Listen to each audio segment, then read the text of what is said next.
Good morning friends, myself Mohammad Azeem Ansari आप सभी का आज के सेशन में स्वागत करता हूं।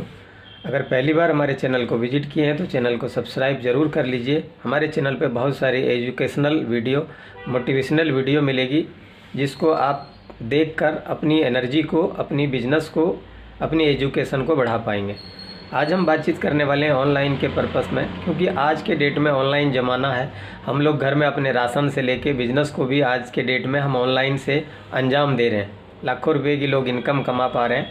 लेकिन फ्रेंड्स, अगर आधी अधूरी जानकारी है हमारे पास तो बहुत ऐसे लोग हैं जो कई हज़ार रुपया गवा भी देते हैं।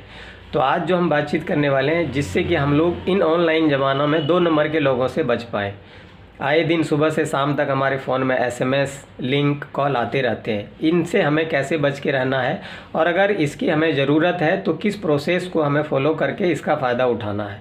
चलिए हम बात करते हैं। चैनल को सब्सक्राइब ज़रूर कर लीजिएगा, पूरा वीडियो देखिएगा, तभी प्रॉपर जानकारी आपको समझ में आएगी। फ्रेंड, कभी भी फ्रेंड्स किसी भी अनजान SMS को, लिंक को या कॉल को हमें रिस्पेक्ट नहीं देना है। हो सकता है जो कॉल आ रहा वो आपके काम की है। मान लेते हैं, उदाहरण समझने के लिए, आपके पास किसी कॉल आया और उस कॉल में ये बताया जा रहा है कि हम लोन के पर्पज़ से बात कर रहे हैं और वो लोन की आपको ज़रूरत भी है, तो आपको उन्हें रिस्पेक्ट नहीं देना है। आपको बोलना है सर नॉट इंटरेस्टेड, और आप इंटरेस्टेड थे, आपको ज़रूरत था, क्योंकि आप प्रोसेस से गुजरिए। आप किसी भी अननोन कॉल को एक्सेप्ट नहीं कर लीजिए। और प्रोसेस क्या है कि आपको पहले यूट्यूब पे, गूगल पे जाकर आपको ऐसा वीडियो निकाल कर देखना है कि सर अच्छे लोन ऐप के बारे में बताएं, अच्छे लोन कंपनी के बारे में बताएं। 2-4 वीडियो देखिएगा, कुछ जानकारी बढ़ेगी। उनके कहने से भी आपको डिसीजन नहीं लेना है। ये मैंने सिर्फ लोन का एग्जाम्पल दिया। आप किसी भी क्षेत्र की जानकारी आप चाहिए तो आपको यूट्यूब पे वीडियो निकाल कर 2-4 वीडियो देखनी है, कुछ जानकारी बढ़ेगी। उसके बाद फ्रेंड, आपको अपने जानकारों में देखना है कि जिस क्षेत्र की आपको जानकारी चाहिए उस क्षेत्र के कोई बंदा है क्या। मान लेते हैं आप जीवन बीमा कराना चाहते हैं तो आपके क्षेत्र में कोई न कोई आपके सर्कल में बीमा का एजेंट होगा। कुछ प्रतिक्रिया उनसे भी जाके लीजिए, कुछ जानकारी बढ़ेगी।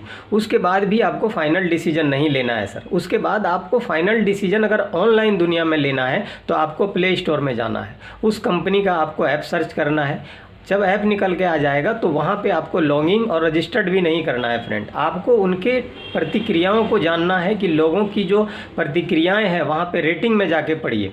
रेटिंग में आप देखिएगा 5 star, 4 star, 3 star, 1 star, 2 star होते हैं। उनको जाके आप पढ़िए। अगर इंग्लिश से पढ़े हैं आप तो आप पढ़ लेंगे, क्योंकि ज़्यादातर रेटिंग इंग्लिश में होता है। और अगर आपको इंग्लिश पढ़ने नहीं आता है तो आप अपने फ़ोन में गूगल ट्रांसलेट ऐप आता है, उसको डाउनलोड के रखिए और आप यहाँ पे जो प्ले स्टोर में आप रेटिंग में गए हैं उसका स्क्रीनशॉट लेकर और वहाँ ले जाकर उनको कॉपी करके कन्वर्ट कर लीजिए।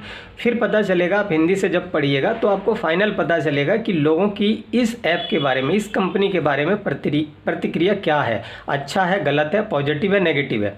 वहाँ से आपको फाइनल डिसीजन लेना है। फ्रेंड्स, अगर वहाँ 2-4 आप पढ़ेंगे स्क्रीनशॉट को लेके कन्वर्ट करके तो वहाँ प्रतिक्रियाएं जो लोगों की वहाँ पे जाहिर है, उससे फाइनल डिसीजन हो जाएगा कि ये कंपनी अच्छी है, इसका रेटिंग अच्छा है, इसकी सर्विस अच्छी है या बुरी है। उसके बाद आप लॉगिंग और रजिस्टर्ड कीजिए, फिर आप प्रोसेस को आगे बढ़ाइए। कई बार हमें पता कुछ नहीं होता है और उस चीज़ की हमें ज़रूरत होती है, सामने वालों को हाँ मिला देते हैं। वो बोलता आधार लोड करो, पैन लोड करो, अकाउंट नंबर लोड करो, आपने पेटीएम नंबर लोड करो, और फिर पता चलता है हम दुर्घटनाओं का शिकार हो जाते हैं। तो फ्रेंड्स, सावधानी हटी, दुर्घटना घटी। ऑनलाइन दुनिया में अगर नुकसान होता है आपका तो जिम्मेदार आप हैं। आपने उस आदमी का शकल भी नहीं देखे थे, उसका कोई घर का आता पता, ऑफिस का आता पता नहीं था, कोई उनका आप डॉक्यूमेंट नहीं देखे थे। आपने OTP डाला, आपने अपने आधार को लोड किया, आपने अपने सारे बैंक डिटेल डाले, आपने पेटीएम नंबर, आपने गूगल नंबर आपने डाला, तो गलती किसने करी? तो इसीलिए फ्रेंड्स, खामियाजना आपको ही भुगतना पड़ेगा। तो इसीलिए जानकार बनिए और सावधानी से काम कीजिए। अगर आप सही तरीके से काम करेंगे तो ऑनलाइन ज़माने में घर बैठे बैठे बहुत सारा एनर्जी, बहुत सारा समय बचा लेंगे। आज के डेट में आप बैंक में जाइए, अगर आपको लोन की रिक्वायर है तो कई दिन आपको चक्कर लगाने पड़ेंगे, बहुत तरह का डॉक्यूमेंट आपको देना पड़ेगा, तब जाके आपको लोन मिले ना मिले पता नहीं। लेकिन ऑनलाइन दुनिया में आप घर बैठे बैठे अपने फ़ोन से सावधानी से अगर काम करेंगे तो 10 मिनट के अंदर आप छोटा मोटा अमाउंट अपने बैंक में ले सकते हैं। तो ये फैसिलिटी तो अच्छी है, लेकिन नुकसान भी है अगर हमारे पास प्रॉपर जानकारी नहीं है। तो एक चीज़ का ध्यान रखिएगा फ्रेंड्स, कोई भी चीज़ आप यहाँ पे लेते हैं, चाहे ईएमआई के माध्यम से लेते हैं, चाहे आप कोई कैश लेते हैं, यहाँ पे उनको सामने वालों को मौका नहीं देना है। चाहे कितनों ही अच्छी कंपनी है, वो सारे टर्म सारे कंडीशन आपसे पहले एक्सेप्ट करवा लेते हैं, साइनअप ले लेते हैं। अगर आपका 10 तारीख को उनको पेमेंट देना है और आपने अगर भूल से भी 11 कर दिया, तो वहाँ पर उनका जो पेनल्टी है वो आपको लगेगा ही लगेगा। वहाँ आप जाके उन्हें अपनी दरख्वास्त या अपनी रिक्वायर या अपनी कोई मजबूरी बताकर वो एक दिन का भी फैसिलिटी का आप माफ़ नहीं करवा सकते हैं। ऑनलाइन में ये सबसे बड़ा नुकसान है कि यहाँ पे जो नियम जो रूल है उनको एकदम करंटली आपको एक्टिविटी के साथ में फॉलो करना होगा। अगर आपके साथ मैनेजमेंट है, अपने आप को आप मैनेजमेंट रूल नियम फॉलो करने के लायक हैं, तो आप ऑनलाइन दुनिया में बहुत सारा फैसिलिटी का फ़ायदा उठा सकते हैं। उम्मीद करते हैं हमारी बातें आप लोगों को समझ में आ रही है। आप लोग अपने जीवन में इसको केयरफुली अप्लाई कीजिए। यहाँ पे मैं आपको बोलता हूँ कि सावधानी हटी दुर्घटना घटी। सावधानी के साथ काम कीजिए। कभी भी unknown call, unknown SMS, unknown link पे आपको काम नहीं करना है। प्रोसेस से ही गुजरना है और पहले ढंग से जानकारी ले लेना है। उसके बाद आप केवाईसी को ओके करेंगे, लॉगिंग रजिस्टर तभी आप करेंगे, ताकि आपके साथ में कोई ऐसी दुर्घटना, कोई ऐसा अनहोनी हादसा ना हो। फ्रेंड, चैनल को सब्सक्राइब कीजिए, अपना अपने परिवार का ध्यान रखिए। Thank you very much. All the best friend.